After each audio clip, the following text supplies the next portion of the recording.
Mary, what program is this today? Well, I'm not really sure, but I do believe this is the History Files. And this is going to be a special two-part History Files. I am down here on my home turf. Oh boy. Yeah. We're in the southern part of Trempealeau County here today, folks. Yeah. Where are we?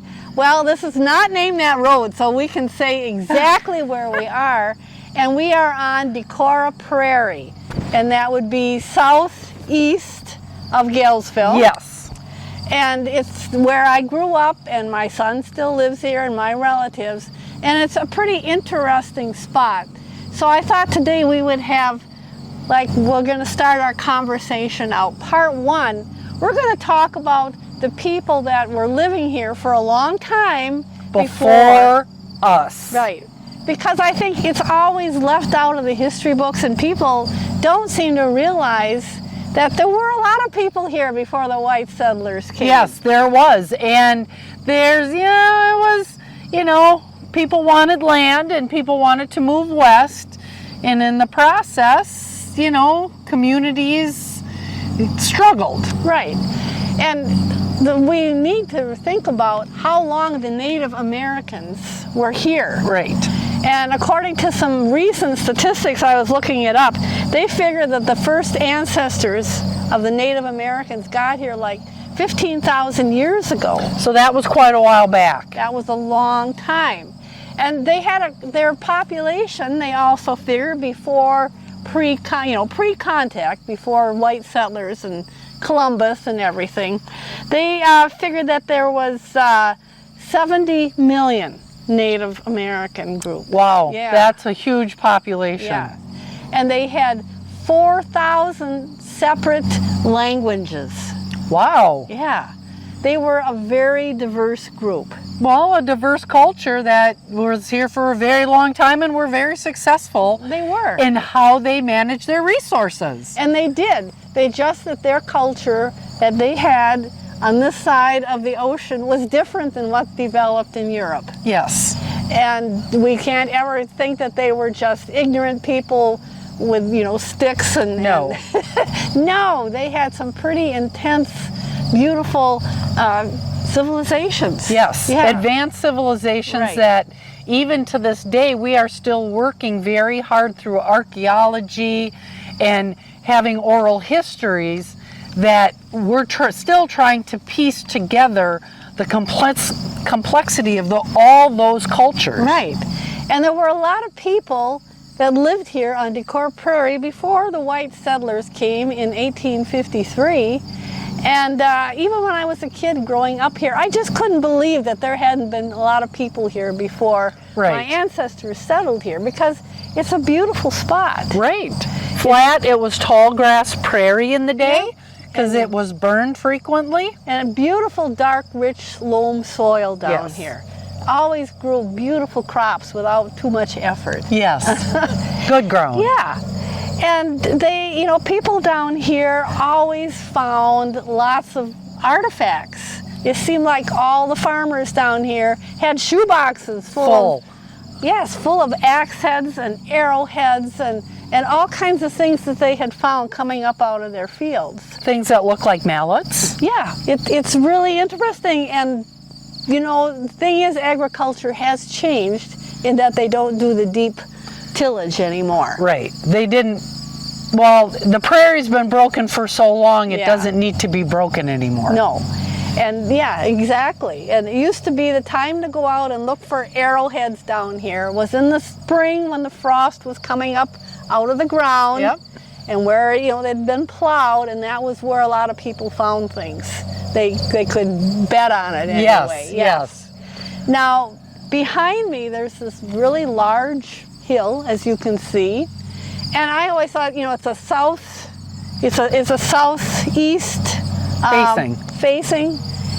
And I've always thought, well, if I was going to live down here, where would I have put my village? Where would I have lived? And to me, that always made perfect sense, right? Well, because you could see everything that's coming right from the southeast. And you had the southeast sun on you.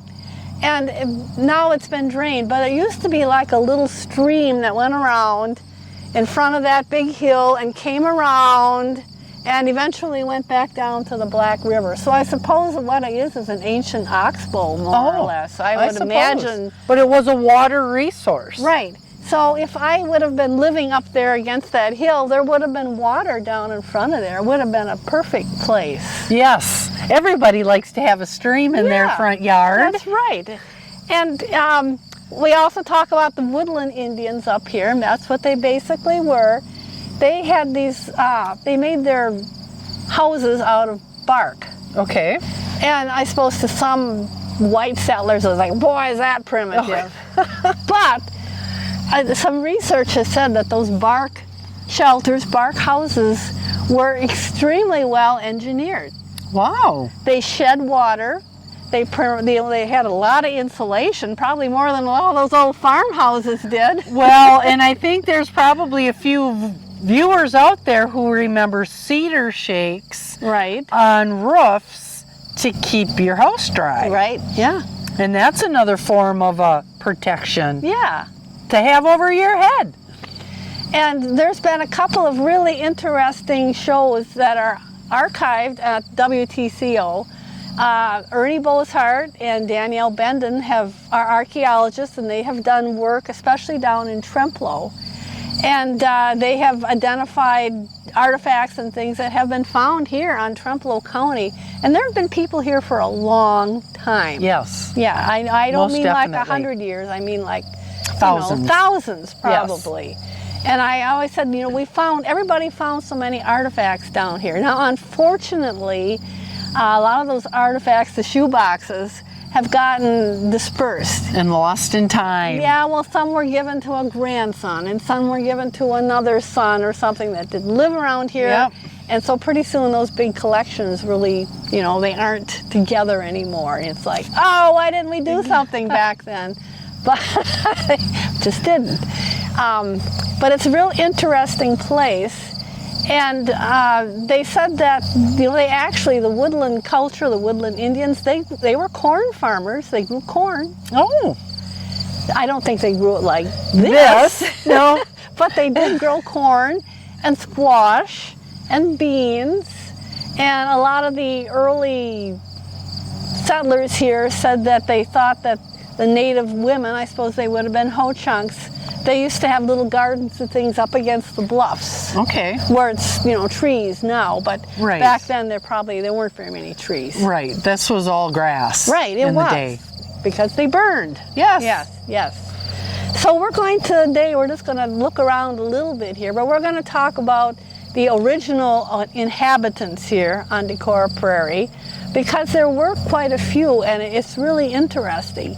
So we're going to go in back of my car, and I've got my little box, my goodie box there. Yeah, she's got a box of treats. Yeah. And you know what? There's not a single cupcake in there. No. I checked when you were setting up the not. camera. Because Nancy surprises me with all kinds of stuff. Oh, and I thought, we're going to have coffee cake or cupcakes this morning. Definitely, yeah. Not a chance. Not a chance, but a beautiful small collection of artifacts that you and your family found down here. Right, and most of the ones that I found were found kind of down there at the base of that big hill, because I would imagine things could have, washed down over time. Right. So I just think that would have been the place to live if I had been, one of the Native Americans living here. That's where I would have set things up. Certainly would have had the best view in the county. Yeah, it's a great place. You could see when companies come in. Yeah. Nice, flat, beautiful view. And they call this Decorah Prairie, and that was named after the Decorah, I guess you could say, the family or clan. They were Ho-Chunks, although the name Decorah was actually because there was a French man over here in United States or Canada, and his name was something like Decorah or Decorah, and he married a Ho-Chunk lady. Oh, really? And so that is where the name Decorah comes from. It was actually a French name. So she had to take his family name. Yeah. There we like go. Yeah. So that Even Decorah in the day. name, yeah, it's Yes. still, you know, it's still a Ho-Chunk name, but that was where the name came from, the Decories or Decorahs. And it's kind of a confusing history.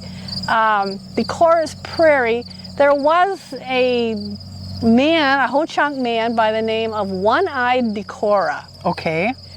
But there was another one too that was called like Buzzard Decorah. It seemed like they were interchangeable when I was reading stories about them. And controversial, the One-Eyed Decorah, he can either be viewed as kind of a hero or he can be viewed as kind of a skunk. Oh, really?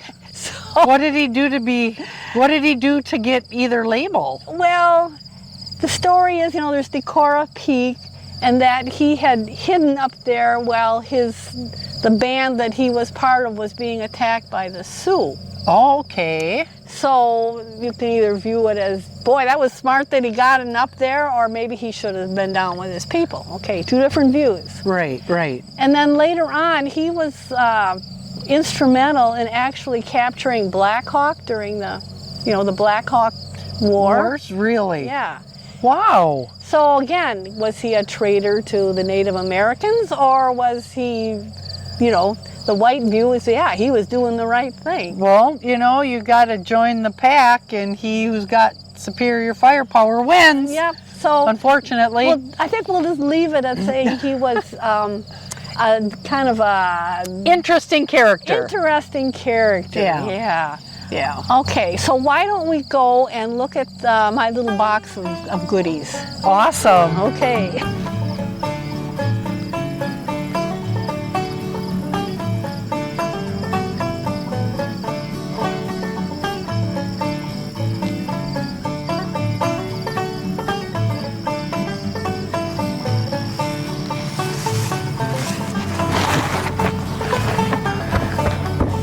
Okay. Look at what she's making a little display here for us. Yeah.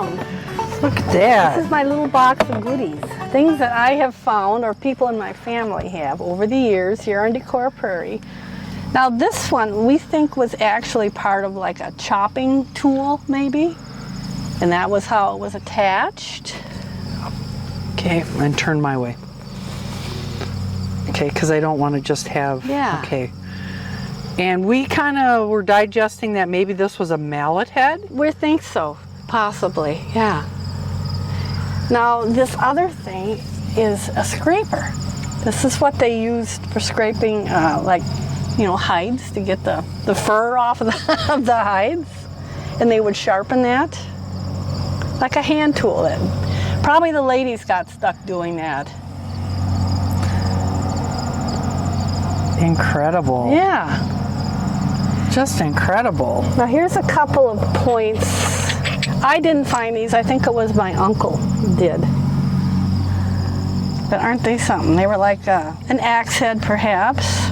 Wow, look at that. Yeah. You can see how they made it, where they chipped it off. Craftsmanship. Yeah. Using what nature provided. That's a novel idea. Yeah, imagine that. Well, and really all we have is our natural resources, and everything that we have comes from that. Of course, now we've got laboratory technical assistance, but... Now, this is my crowning possession here, Mary. This is something I found when I was about, 12 years old, digging in the sand, kind of down by my home place. And there it was. It came up out of the sand. And you can see at one time it had these beautiful little points that came down. And I took this down and asked Ernie Bozhart if he could tell me anything about it. And he said he thought it was at least 1,500 years old. Ooh. And was probably Mississippian culture. And the interesting thing is he thought that this was quarried up north of Hickston, that there was a spot up there that Native Americans used for quarrying that had this the speckles in it, which is really unique. Yeah, I hope the camera can catch that. Yeah, that's my sweet little prized possession. Wow. That's why it's wrapped in a bubble wrap Well, package. yeah, it is. I'm very careful with it. These are things that I have found out in the field here, kind of below that big hill that we were talking at.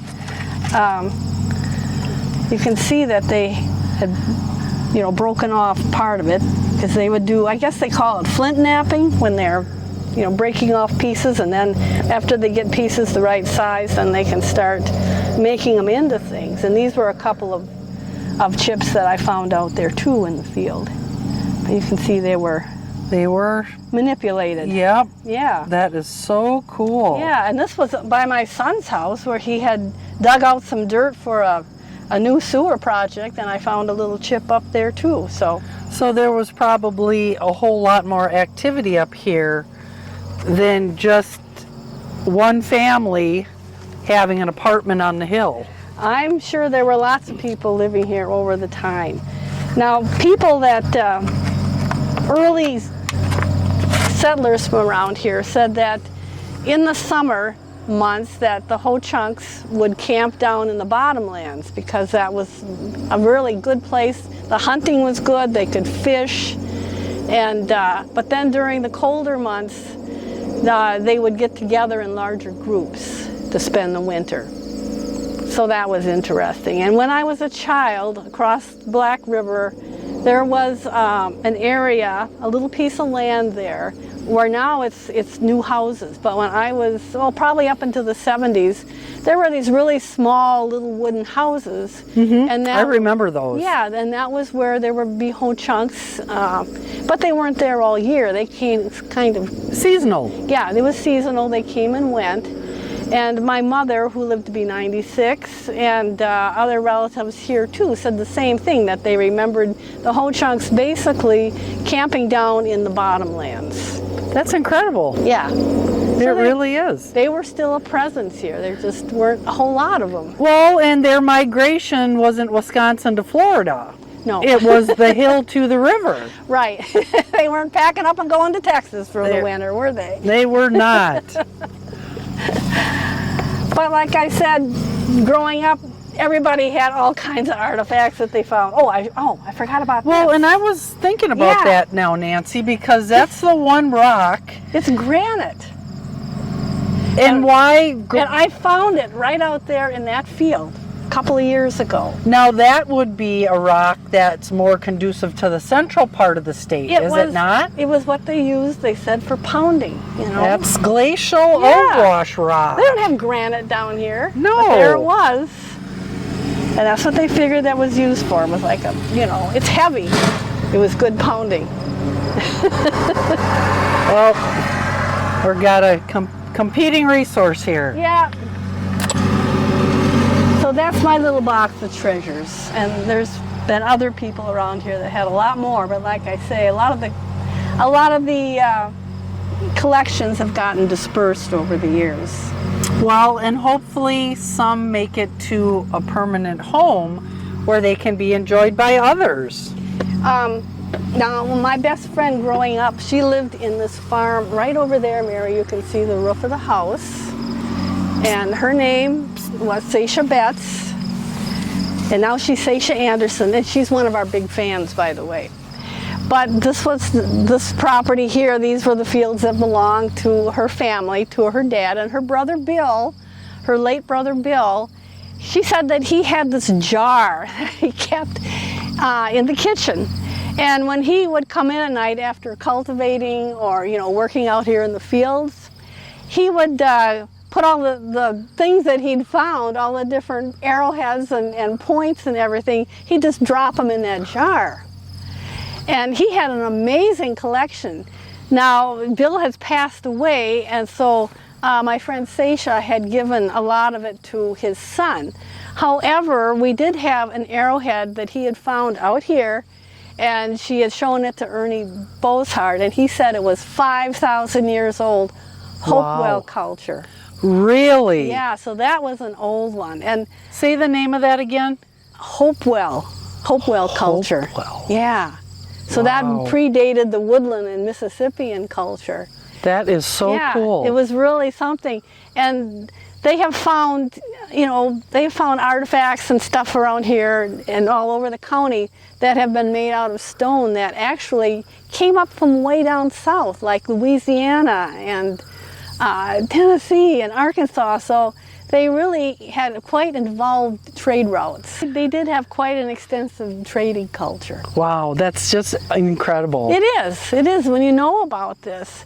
Now, they said that for a while there, the early Native Americans up here, they tended to build kind of dome structures, and they thought they were for ceremonial use or for, grave sites. But then they started evolving into making effigy mounds. Oh. And Decorah Prairie used to have some fantastic effigy mounds. So I think we'll mount up in the car and we'll drive over there where you can see where they used to be, and they aren't anymore, but we'll talk about the effigy mounds. So Mary, these effigy mounds that were on Decorah Prairie were really amazing. And the first white settlers that really wrote about them was the original surveyor. The guy is by the name of John Freeman, that came through Buffalo and Trempealeau and Jackson County and did the original surveys. And that was back in about 1850. And mainly, if you read his notes, which you can still do, he would put down coordinates and what type of soil there was, if there were a lot of trees, or what the land was like. But when he came to Decorah Prairie, he wrote quite a bit because there were these effigy mounds there, and they just blew him away. He just couldn't believe it. He was so impressed with them. And there was another gentleman, actually the first man that they said that actually settled where Yalesville is today, and his name was Benjamin Houston. He had wrote about these effigy mounds as well, and again, he was pretty much just flummoxed by them. He could not believe that they hadn't been built by some superior civilization. Superior white? Yeah, right, yep. He just could not believe that these effigy mounds had been made by, at that time there were just small bands of ho-chunks passing through. He just didn't believe it. But he had noted them too. And we were talking earlier about the archaeologists, Ernie Bozhart and his wife Danielle Bendon. They have been doing archaeology at Trempealeau for about the past 20 years, and they've made some amazing discoveries, mainly that there was a group of settlers that came 730 miles up the Mississippi in, like a canoe type, boat. Flat bottom boat. Right. From Cahokia. And if you have not heard of Cahokia, you need to look it up because it's incredible. It was a city of over 30,000 people down in the bottomlands by St. Louis. 30,000 people. Now think about that. That's big. So a group of them had come up, and they figured they had stayed around Trempealeau for about 100 years. And it's a really fascinating topic. And again, we do have a couple of shows that we taped where Bendon and Bozhart are talking about the Cahokia people that came to Trempealeau and on the effigy mounds. And I'll put links on here so you could watch them, because it's a really interesting topic, and I really can't do it justice. So these effigy mounds, they're not really certain when they were built. They're thinking that they were mapped. We have this drawing, and that was in 1888. And at that time, they were still there, pretty much. The mounds. The mounds were, yes. And they were over here near, really on the banks above the Black River. They were up high. And the interesting thing is what shapes they were in. Now, according to the 1888, you can see that they were in, some people said that some of the that some of the animals represented there were like lizards, maybe. I think that one looks like a dinosaur. Or a dinosaur. Well, we don't know how long they were here, Nancy. No, we don't. And these effigy mounds were really something because they were built out of earth and they were quite large. And my question was always, how did they get the perspective, when they were building these things to say, that turtle head needs to come over a couple of feet? Because they didn't have drones, they didn't have, what did they Computer use? software. Right, yeah. What incredible artists and engineers these folks actually were. Well, Nancy, I have to take you down a rabbit hole. Uh-oh. Okay, you keep talking about clusters of the Native American civilizations that were large, 70 million, 300 or 30,000. Right. Okay, what happened to everybody? Because granted, our history books don't tell us a lot about, well, they tell us enough to say there were some few horrendous wars to get rid of these peoples, etc., etc. But they don't talk about getting rid of 70 million people. Well, it didn't happen all at once, but it happened pretty quickly. And in one word, that was disease. That when Columbus and his people that followed after, right, they introduced diseases that the Native Americans had absolutely no defense against. Smallpox, measles, even some forms of the common cold, and it just killed Native Americans in the hundreds. People had written about seeing whole villages where everybody was dead from disease. So it was pretty nasty. So really, when the wars took place, we had already pretty much decimated the population, and we were just trying to clean up the last vestiges. Pretty much, but it sounded like the main killer was disease. They just had no immunities to it. These were strange viruses, strange bacteria, and it just killed them off. It was pretty terrible. Go figure, strange viruses and strange illnesses. Yeah. Doesn't that kind of sound like something that's been recent in our memory? Yeah, Nancy. Really. So what we're going to do, Mary, here, because I'm on 54 and 53, which is a pretty well-traveled road, so I can't go very slow here. But I think we'll turn around and go back the way I just came, and that way I can kind of point out to you where the effigy mounds were.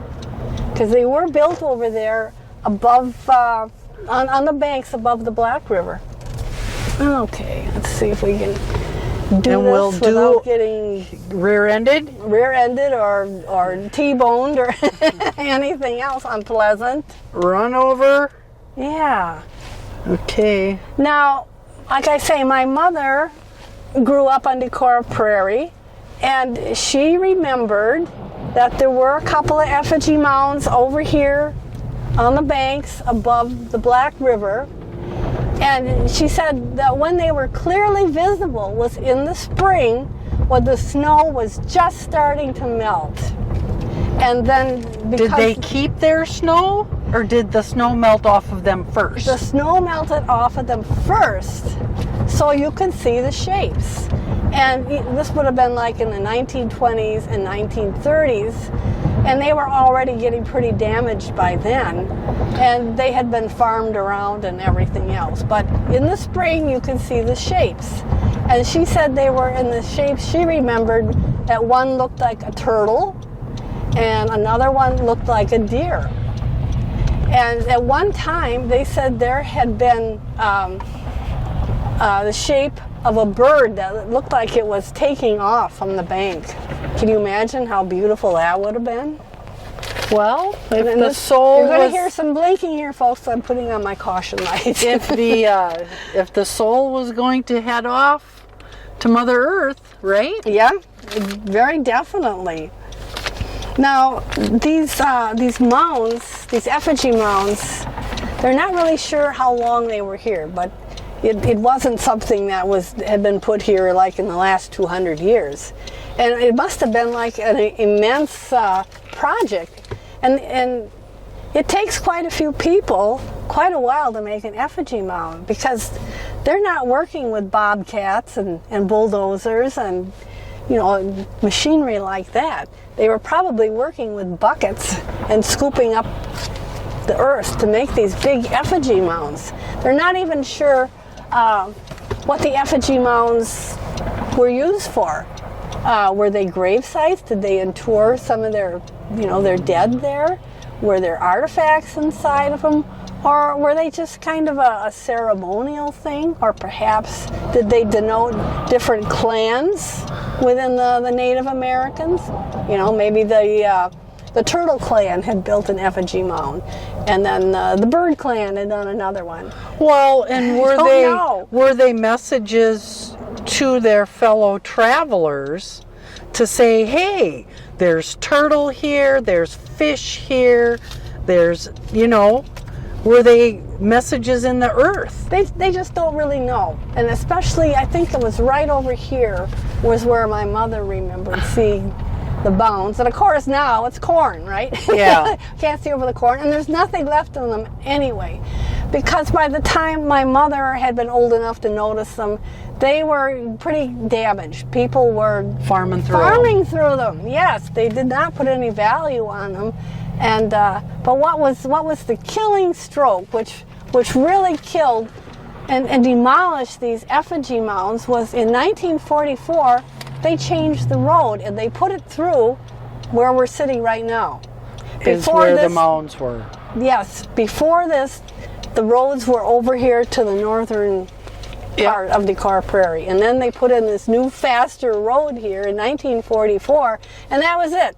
They demolished the mounds, and that was perfectly okay to do it then. That was legal, and it wasn't until this floors me. What Nancy's going to tell you guys now floors me. It wasn't until I think they said it was 1988 when they actually made a law that said you can't do that anymore. You can't. In 88. Yeah, you cannot destroy these things. So we probably lost a tremendous amount of cool things that we could have learned from in the La Crosse area, maybe Prairie du Chien, you know. Right. They said there were quite a few effigy mounds. In fact, somebody had said that coming down the La Crosse River at one time, that on the banks there were effigy mounds. So they were all over, but the ones that they really noted here in Trempealeau County were here on Decorah Prairie and down in the bottomland as well. Well, and that doesn't mean that there aren't some still out there in places that became overgrown with woods. Right. And, you know, the whole 9 yards, because once the trees come in, it's hard to say what's underneath them. And the other thing that's interesting is they have that Lidar photography now. Okay. And that it's like a satellite picture, but it's kind of like doing an X-ray of the soil and, you know, of the land. And they could see where they said they thought there were still two more effigy mounds, maybe down in the bottom here. They thought one was a bear. Oh. But it's for the most part they're gone, and it's just such a tragic loss, sad story that they were not valued. Can you imagine if they were still there, if they still had these beautiful effigy mounds? Maybe we'd have a big park here or something. Right. Yeah. Right. So it's sad, but it is what it is. It's what happened. Yep. Yeah. And this is one of the busiest roads in Trempealeau County right here, folks. Yeah, it is. This is where you're going over to Hunter's Bridge and crossing into La Crosse County. It's the only way to get there from here. Yep. And ahead of us there's a big campground there too, and that probably had effigy mounds there as well. You know, it's so sad that we've destroyed so much without learning anything. I know. It really is. Woo, we've got a camera swinging. We're kind of experimenting. But at least today, Mary and I do not have the GoPro flying off into places unknown. Nancy's done a few camera hang tricks here. And I'm trying. Hopefully we're a little more secure. We got a little dash. We're trying anyway. And we've got to figure out that little bit of dash, we can figure it out. Just, it's a work in progress. Yep. Look at that. Yep. Filming film. Yep, the GoPro. And I guess it's not really film. And today, at least it's not being the Grief Pro, it's still it's staying in one place. So now we're going to go back to where we were, because there is something I want to show Mary that is kind of unique in the county, and it's here on Decorah Prairie. And Mary, if you kind of turn here to your left, you can see Decorah Peak sticking up there above the trees, and then the next bluff, that was called the Mound. It's kind of a long rocky area. Very unique forms. Now for a long time they didn't call this Decorah Prairie, they called it Scotch Prairie. You know why? Why? Well, that's because there were a lot of Scotch people living here. From Scotland? From Scotland, yes. So when we do our second part of the Decorah Prairie show, we'll talk about the white settlers, because they were a pretty interesting lot too. And I'm not just saying that because they were my direct ancestors, and I am such an interesting person, but they were interesting. So let's go up here and go back to the Decorah Prairie Cemetery, which was started in, what does the sign say, 1862? I think so. Yeah. So it's kind of interesting. But again, we are mourning the loss of the Effigy Mounds. I had a chance to tour some, and kind of the central part of the state. Yes, there are. There are some really big ones in Wisconsin. I was quite impressed. I mean, despite the fact that they're fighting to keep Mother Nature from overrunning them. Yeah, maybe they don't burn them off anymore, huh? Volunteers come in and they try to keep the brush down and make sure everything's properly markered, and yeah, it's a challenge to try to save. I'm gonna call it earthen art. Yeah, that's a good term. It was, certainly was. An eco art, whether it was a communication, a way to communicate with one another for different clans or different tribes. Was it memorials for, you know, maybe a group came in and found a whole village that had been wiped out by disease, right, and that was their memorial to them. Right, right. There's a lot of unanswered questions. There's a lot of theories, you know, hypotheses and things about what went on here, because there wasn't a written record. But there were a lot of people here for a long time before my ancestors showed up. Yes. So we're coming back here to the cemetery. Now this is a Sunday, and my dear cousin Terry Dockin is the one that takes care, along with a couple other people, of the cemetery here at Decorah Prairie, and she does a magnificent job. But it's mowing day. It's mowing day, yeah. Yeah, it's mowing day. See, she said, I was getting behind on the mowing, and anyway, we're going to stop here and get out and look at something that is unique.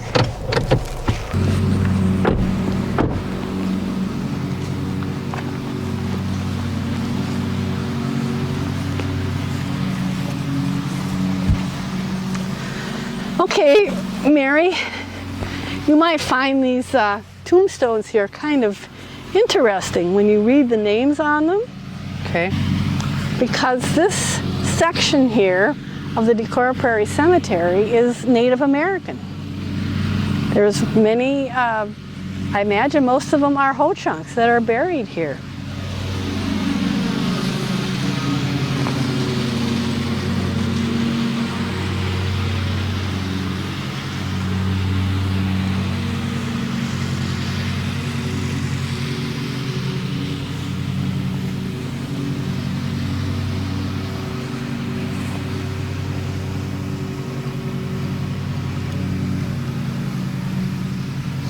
I'm amazed to see the veterans.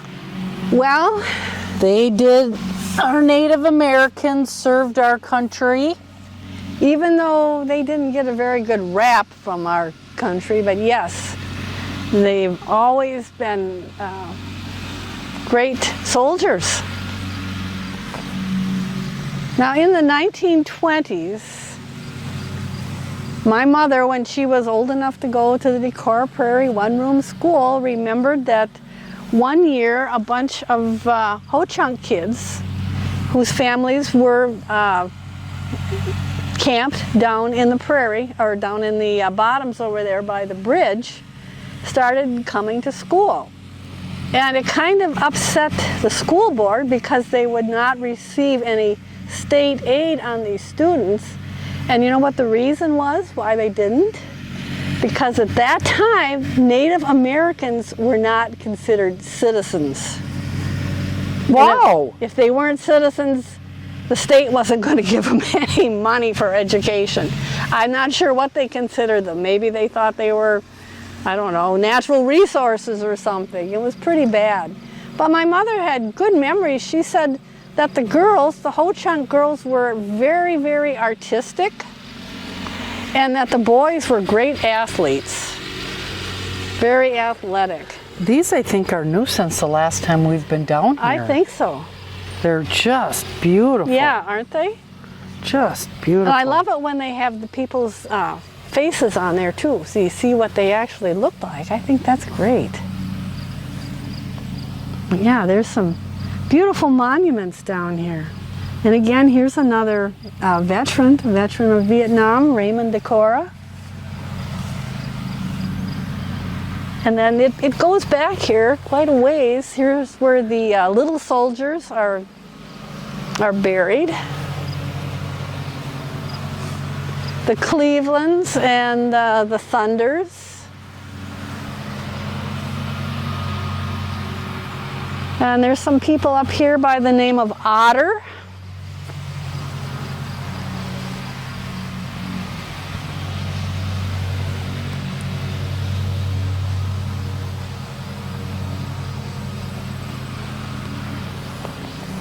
Another veteran. Yeah? Vietnam. Well, I suppose by the Vietnam era, somebody someplace decided that, well, although, because there's a lot of Native Americans served in World War II. Oh yeah, and in World War I as well.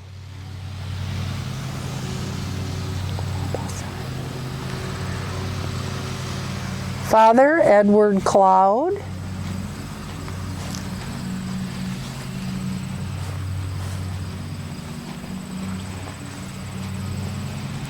And one time I attended a talk given by an older gentleman, and his last name, he was Ho-Chunk, his last name was Funmaker. And he had said that when he was a child, that representatives from the government had come around and asked all the Ho-Chunks to choose last names, English last names. You know, that wasn't something that they did before. Right.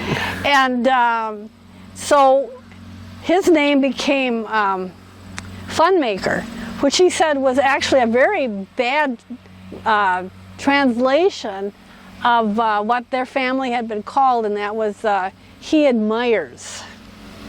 Oh, the translation. Yeah, and it was a bad translation. It was translated as Funmaker when really it was not the original meaning of the name. Yeah, that sounds right for the white culture. Yeah. Or they took Cleveland as a last name because of, perhaps, President Cleveland or whatever. But I think it's interesting to see some of the newer stones here now have some of the original names on them. Yeah, here's World War II.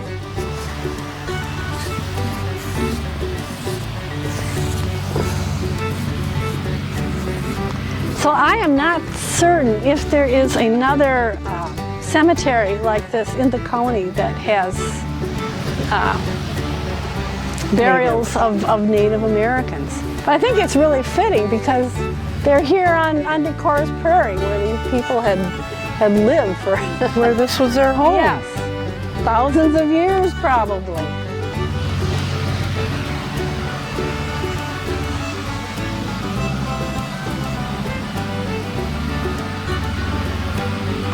But this is a very rural cemetery. You know, it's out here in the country, and right now it is totally surrounded by corn. But they said that the Ho-Chunk ladies used to grow corn and beans and squash, so maybe that's perfectly fitting. Well, and that had to come up from Central America, Nancy. Yes. Because that's where corn came from. Right. So that corn had to be really adapted, because the climate in Central America is a lot warmer than it is up here on Decorah Prairie. They share a lot of things with the white settlers too, and that, you know, they lost children. And I bet at a higher rate. And here's another one, Richard Walker, both 1939, 6 months, February. I don't remember exactly when. I think it was during the 70s. 4 months old. That the Ho-Chunks had been living across the river off and on, occasionally on that little plot of land where they had the cabins. I think they all moved up to Black River. Ginger Ray Cleveland, she was a year old. Just a year old. Yep. Oh, and here's another one. Look at this. This must be the children's section. This one's another one. Marvel Jean Cloud. Oh, 35 to 41, Dolores Funmaker. You just talked about the Funmaker family. The poor translation. And here's Ruth, Little Soldier. It looked like she maybe was a stillbirth or died shortly after birth. The tremendous history that we have. Yeah, it is. And here again you can see the Decorah name.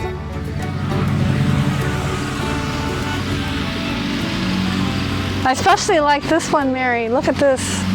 It says, when Wanda Lee Decorah was born in 1930, passed away in 2002, but they say, walked on. I love that. I think we'll probably wind that up for today, Mary.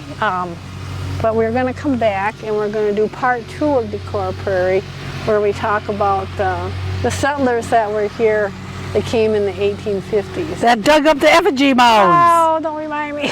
Probably my ancestors that did that.